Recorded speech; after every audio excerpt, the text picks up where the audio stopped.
Assalamu alaikum and peace. Welcome back again, Black Muslim in America. This is Bilal, Mujahid, chilling. I'm outside, y'all, so if you hear background noise, don't trip about it. We gonna make it do what it do. But since my last video, you've seen that these white supremacists have continued to turn up like I figured they would. Another shooting sadly happened, the Uvadale shooting. I think I'm pronouncing that right. And it was little young, white Hispanic children. And what's crazy is the police didn't even do anything. They stood outside and kept a perimeter and kept parents from coming in. And the parents was begging them to go in there and get the children up out of there, and they wouldn't do it. It took some border patrol people to go up in there and really do something. And one of the border patrol people went up in there and got his children and got them out, but he didn't get nobody else's children out. It was I think she was black, mixed. She went up in there and got her children out too. So these police weren't even doing nothing.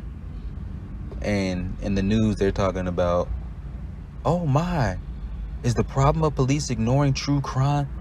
Is that a real problem? Yes, we've been saying that. Black people have been saying that. They turned a blind eye to crimes. Not only do they turn blind eyes to crime, the subject came up about the cowardice of the police as well. And black people have been saying that about them for a minute. So that massacre revealed something to the whole world that we've been saying. It also reveals that many times these police are complicit in the crimes that go down.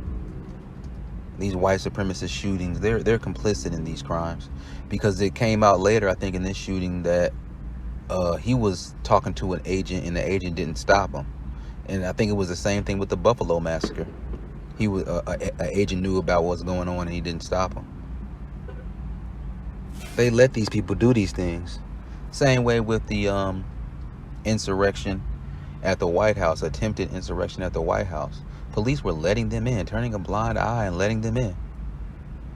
Many of these white supremacist groups that was there trying to do the insurrection, they're infiltrated into law enforcement. The problem isn't gun control. The problem is mental health.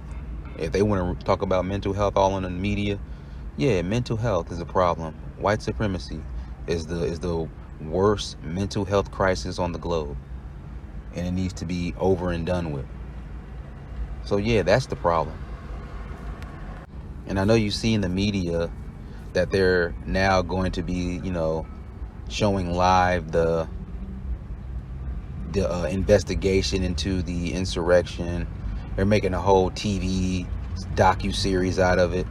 And in my mindset, it's really to lionize them. It's to romanticize what happened. This is a terrorist act, trying to take over the White House. They have videos of even white people confronting other white police officers, like, why the hell ain't y'all stopping them?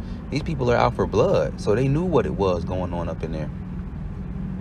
How are you a Republican in whatever office you're in and you're saying, well, let's move on to more important things?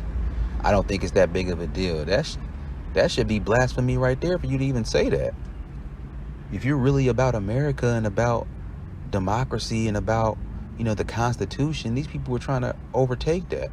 How is that something that you don't need to focus on?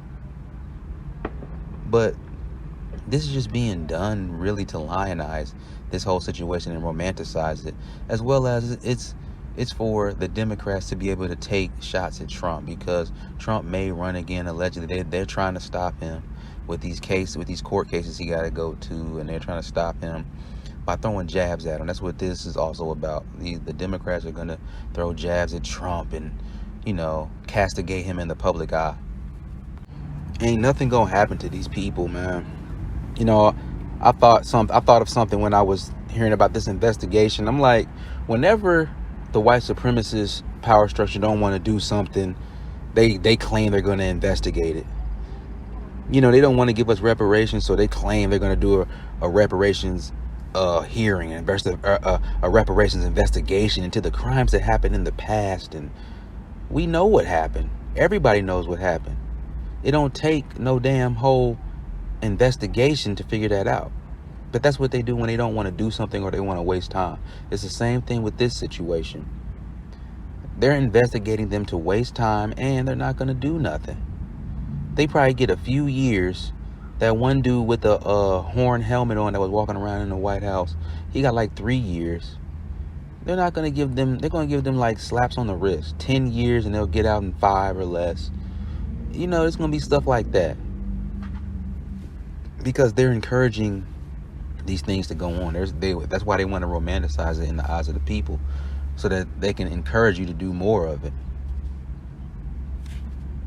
And while all this footage is being shown to romanticize it, while you got white supremacists out here running around shooting stuff up, it's all to create a fervor. You got all that going on. Then also gas prices going up because of some dumb war we got involved in. Allegedly, that was just, to me, just an excuse to raise gas and to raise inflation. Now we got inflation going on. They're burning down food plants. A egg farm got burned down that I think they said does like 10 million eggs a day. Other meat places, processing plants have been burnt down. They want this race war to go to pop off. It's already been a race war, but they want it out in the open now. And so the police, the coward police, just like they did in the Uvadale, stood back while that dude was in there shooting up all them kids. They're going to stand back and say, oh, we can't do nothing. It's too much going on. We can't do nothing. And they're going to let it go on. Now, if a group of Negroes wanted to go, do some stuff with some things, then they'll have all the police in the world. They'll have the police in armored gear, tanks coming through, all of that for some black people. Because that's who the police is for. The police is to keep black people in line. It's to protect white supremacy's property and to keep black people in line. So at this time, I tell you, young people, anybody listening, be about your money, be about your paper, because they about to really raise the stakes out here. Rent for apartments is increasing. Hard to find homes, and even if you do, they be super expensive, and you got other immigrant groups coming in and buying up these homes, and white, businesses buying up these homes. It's getting ugly out here. Focus on your paper, man. It might be something out there that you could do, and you're like, man, but I really don't want to do it, but you can make mad money at it. You need to go ahead and go for it. If it's easy access to get to it, you need to go ahead and go for it. Stop playing, stop wasting time, because they're really trying to turn up the crock pot. It's time to get on code with other black people, And speaking of getting on code, Jason Black, he did a Twitter space where he was explaining what B1 means, because it was becoming misconstrued. He was the creator of the term B1, and so he put out a Twitter space to explain it. It was like over 5 hours. I think it was like 4 hours for the first one. 4 or 5 hours for the first one, close to 5. And he did a whole 30-minute spiel about explaining it, and it made total sense. He clearly said B1 is basically, if you had to boil it all down, B1 is being on code. A black person being on code. That's for the whole global people at large of black people. B1 means being on code. It's about defeating white supremacy and being on code to do that. That's what it's about. He mentioned that it's not a new Pan-Africanism, but at the same time, although it's not that, if you are a black person in the world, you consider yourself, you define yourself as a black person. That's one of the ways you define yourself. That's one of the ways you define yourself firstly, because he was also saying in this Twitter space that there was no need to do this before white supremacy. The reason we have to do this now is because of white supremacy. We have to put black first because that is what this system is doing to us. And you have people out there who argue against it. Some Muslims will argue against it and say, well, being black first is disrespect to Islam. It's saying you're putting blackness before Islam. No, Islam is the ruling factor in my life. But in the system of white supremacy, I'm a black person first. Because I could stop being a Muslim today. Bilal, I could stop being a Muslim today, but I can't stop being black.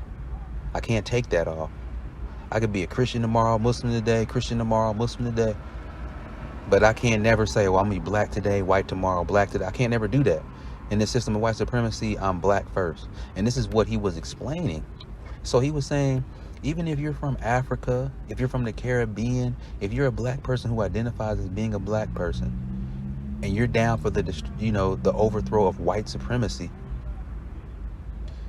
and that's your mentality, then you are on code. You are B1. That is what he was saying. Clear, easy to understand. But the reason he had to do this is because you have all these other groups coming out here trying to claim B1, and they're misconstruing it and tainting it. It's a group called Secure the Tribe. Like, I think these people are coming in to dilute the movement and make their own little lane. They're trying to make their own little lane, and it seems like they're trying to make their own little coon lane to slowly creep in immigrants into it. They're trying to be a mixture of the freedmen, which is more, to me, it's more like a Masonic thing. It has to do with, the actual laws. So when people claim, well, you can't do something specific for a race according to the Constitution. Okay, so we're freedmen according to the law. Something bad happened to the freedmen, and so they need their reparations. It's a group of people. It's not necessarily, you know what I'm saying? That's the law way of doing it. And then B1 is just the whole mentality of black people getting our reparations, getting out of white supremacy, destroying white supremacy, and being on code in that way. This Secure the Tribe people, they're trying to create their own coon lane to me. They've misconstrued B1, and they're saying B1 means you can only be a B1 if you're an American whose lineage goes back to chattel slavery in America. And it just means black American first and no one else. If you're an immigrant, you're automatically not B1, and you're automatically considered a tether. When a tether is someone, an immigrant, particularly an African immigrant, who isn't on code, who isn't B1.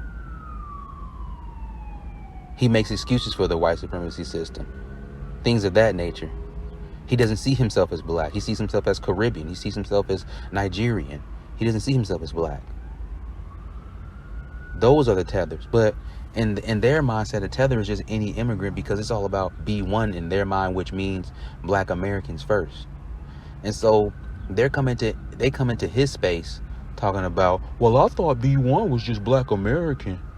No, it wasn't. And then when they had conversations with him, they try to slickly slide in saying, yeah, and I see that, you're talking about B1 being the new Pan-Africanism. And, I just can't get with that, because he never said B1 is the new Pan-Africanism.